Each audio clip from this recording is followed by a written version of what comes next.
Athing Mu won Olympic gold as a teenager and broke records soon after. Then the wins stopped. Now she has left Bobby Kersee and moved to Dallas. The big question is simple: is this the start of her comeback, or was her best already behind her?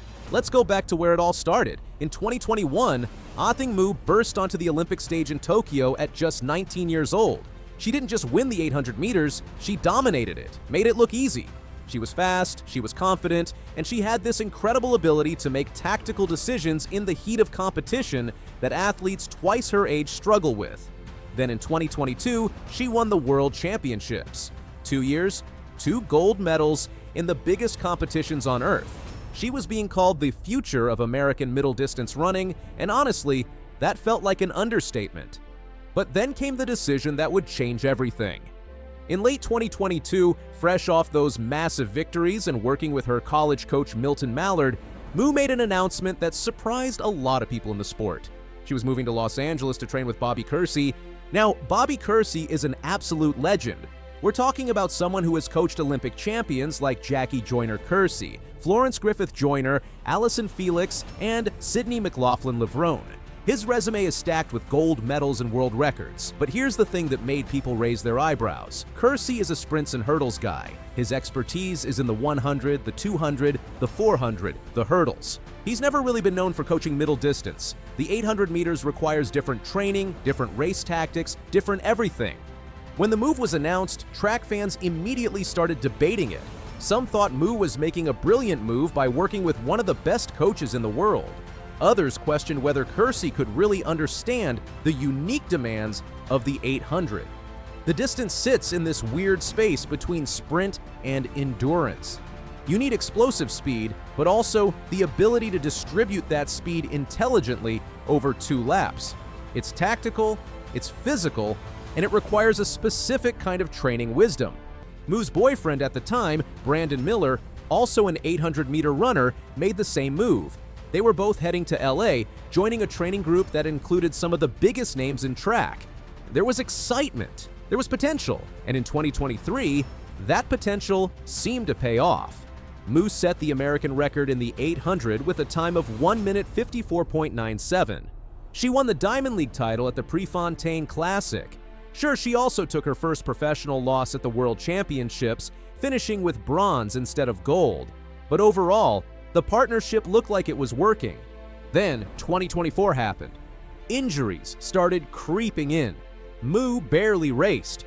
When the Olympic trials came around, the race everyone expected her to dominate, disaster struck. She fell during her heat, just went down on the track. It was shocking to watch. The reigning Olympic champion didn't even make the team for Paris. That image of her on the ground became one of the defining moments of those trials, but for all the wrong reasons. If 2024 was bad, 2025 was catastrophic. Mu ran a full outdoor season. She said she was healthy, but the Times told a different story. She couldn't break 2 minutes in most of her races. Think about that for a second. This is someone who ran 154 just 2 years earlier. Someone who used to make 157, 158 look routine. Now she was struggling to get under 2 minutes. She didn't make the final at the US Championships. The woman who was supposed to be the face of American middle distance running couldn't even reach the final of the national championship. The criticism started pouring in. Fans pointed out that Kersee's athletes don't race much. They're known for having very limited competition schedules, which works fine for some events, but maybe not for the 800, where you need to be sharp, race savvy, and comfortable running in packs. Sydney McLaughlin-Levrone can skip meets and still dominate the 400 hurdles because it's about her against the clock and the barriers. The 800 is different, it's tactical. It's about positioning and surges and knowing when to move. You learn that stuff by racing, not by training in isolation. People started asking hard questions. Did Kersee really understand how to train an 800-meter runner? Was Mu getting the right kind of work? The comparisons to Sydney McLaughlin-Levrone, who thrives under Kersee, only made things worse.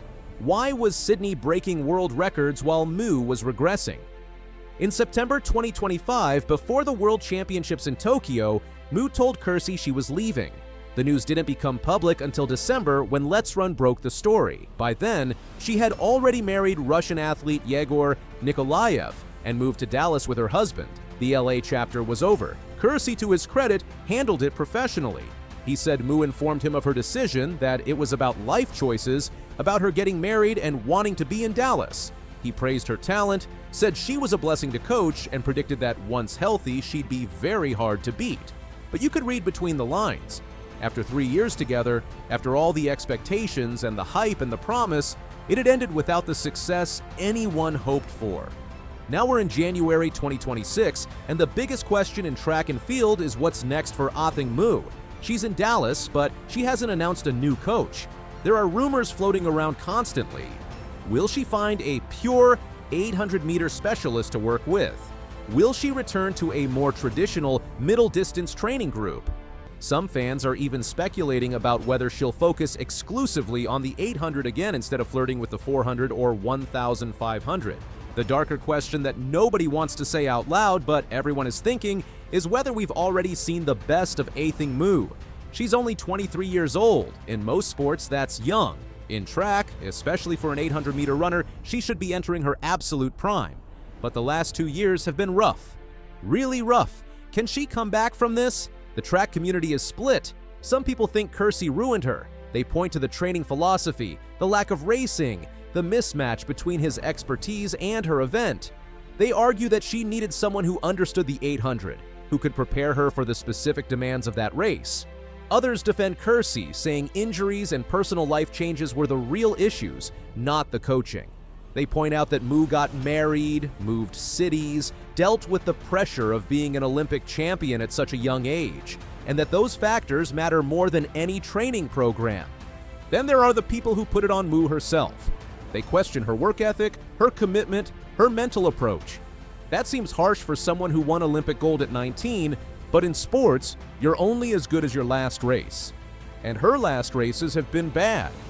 What makes this whole situation so captivating is that it's genuinely uncertain.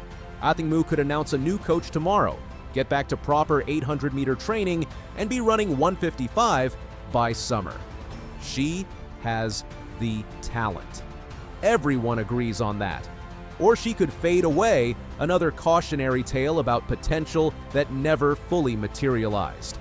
The 2028 Olympics in Los Angeles are 2 years away. That's the timeline everyone is watching. Can she rebuild in time to compete for gold on home soil? Every time Mu posts on social media, fans analyze it for clues. Is she training? Where is she training? Who is she with? It's become this obsessive guessing game. The track world is small enough that rumors spread fast. But so far, nothing concrete has emerged about her plans.